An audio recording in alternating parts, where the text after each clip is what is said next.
মানুষ যখন অন্যায় করে তখন সে ভাবে সময় সব কিছু ঢেকে দেবে, ছাই সব কিছু ঢেকে রাখে, আগুন সব কিছু পুড়িয়ে দেয়, আর নীরবতা সব কিছু গিলে ফেলে। কিন্তু কিছু আগুন আছে যা ছাই হয়ে গেলেও নেভে না। কিছু আর্তনাদ আছে যা নীরবতার ভেতরেও বেঁচে থাকে। আমাদের গ্রামের উত্তরে নদীর বাঁক ঘেঁষে দাঁড়িয়ে আছে এক পুরনো শ্মশান। দিনের আলোতে যেখানে বাতাস ভারী, আর সন্ধ্যা নামলেই মনে হয় গাছের ছায়া নড়ছে না, বরং তাকিয়ে আছে। গ্রামের মানুষ বলে সেখানে আগুন নিভে না, কিন্তু আগুনটা কাঠের নয়, সেটা অন্যায়ের আগুন।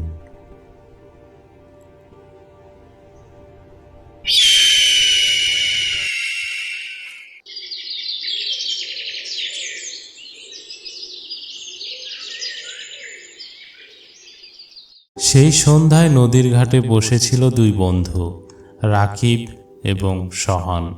তারা ছোটবেলার বন্ধু, কিন্তু আজকের কথোপকথন তাদের জীবনের গতিপথ বদলে দেবে, তারা এটা জানতই না।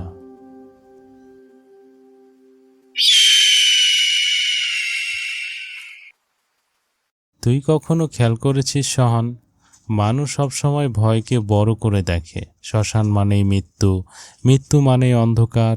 এই ধারণাটা কে তৈরি করেছে রে, আমরা নাকি গল্পগুলো? আমি অনেকবার ভেবেছি এই উত্তরের শ্মশানে যাব। ছোটবেলা থেকেই শুনছি ওখানে নাকি কেউ কাঁদে, কিন্তু কেউ কি কখনো দাঁড়িয়ে শুনেছে সেই কান্নার মানে কি আসলেই সেখানে কেউ কাঁদে কি না? তুই এটাকে শুধু কৌতূহল ভাবছিস, কিন্তু আমি এটাকে সতর্ক বার্তা মনে করি। আমার দাদু বলতেন, সব জায়গা মানুষের জন্য নয়। কিছু জায়গা আছে যেখানে স্মৃতি জমে থাকে, আর সেই স্মৃতি যদি অন্যায়ের হয় তাহলে তা শান্ত থাকে না। তুই কি জানিস সেই বৃদ্ধের গল্প, যাকে চোর বানিয়ে পুড়িয়ে মারা হয়েছিল? কেউ প্রমাণ খুঁজেনি, কেউ তার কথা শোনেনি। আর মানুষ যখন সত্য না শুনেই বিচার করে, তখন সেই বিচার আগুনের থেকেও ভয়ঙ্কর হয়। সহানের কণ্ঠে শুধু ভয় ছিল না, ছিল অদ্ভুত এক সহানুভূতি।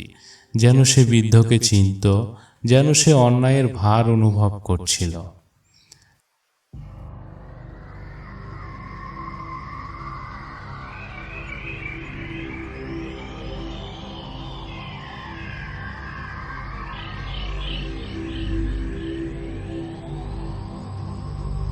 দুই বন্ধু হাঁটতে হাঁটতে এক চায়ের দোকানে পৌঁছায়। সেখানে বসে আছে গ্রামের বৃদ্ধ করিম চাচা।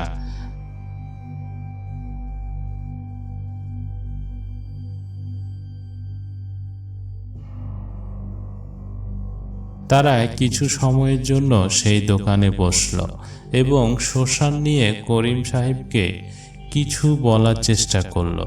তাদের উত্তরে করিম চাচা যা শোনালো, তোমরা শ্মশানের কথা বলছো, সেখানে যাওয়ার ইচ্ছা আছে তোমাদের? শোনো তাহলে।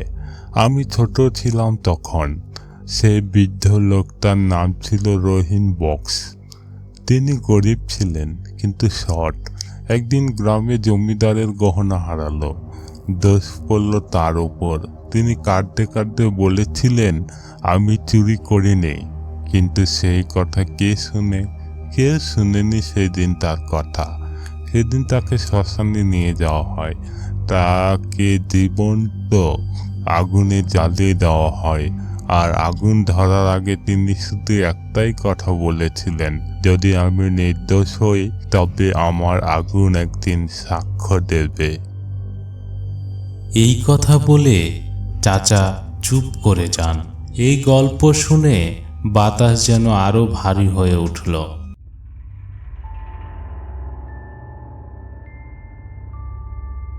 তারা চায়ের দোকান থেকে এই গল্পটি শুনে হাঁটতে শুরু করলো। কিন্তু যত শ্মশানের দিকে এগোচ্ছে তত মনে হচ্ছে পথ দীর্ঘ হচ্ছে। কাকরের শব্দ কানে অস্বাভাবিক জোরে লাগছে। হঠাৎ ঝিঝি পোকার শব্দ বন্ধ হয়ে গেল। সব নিস্তব্ধ। তারা আস্তে আস্তে হাঁটতে হাঁটতে এক জায়গায় দাঁড়িয়ে গেল এবং একে অপরের দিকে তাকিয়ে রইল।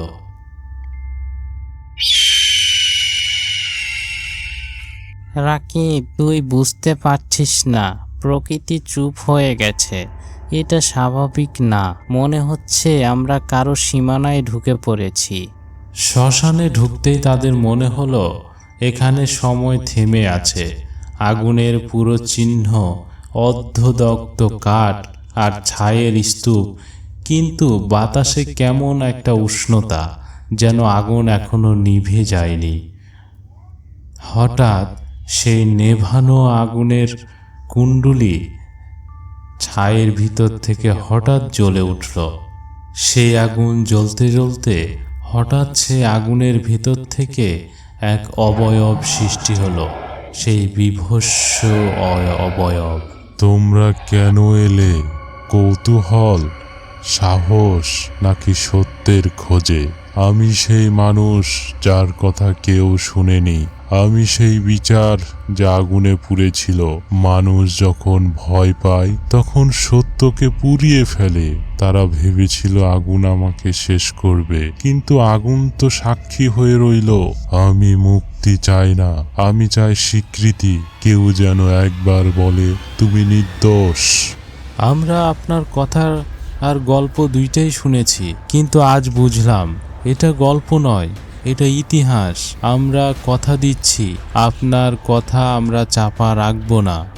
হঠাৎই আগুনের সেই নীলাহাল কুণ্ডলী বৃত্ত আকারে বাতাসে ঘুরতে শুরু করলো। হঠাৎ সব শান্ত হয়ে গেল, আগুন নিভে গেল, শুধু ছাই উড়ে আকাশে মিলিয়ে গেল। পরের দিন সকালে দুই বন্ধুকে শ্মশানের বাইরে অচেতন অবস্থায় পাওয়া যায়।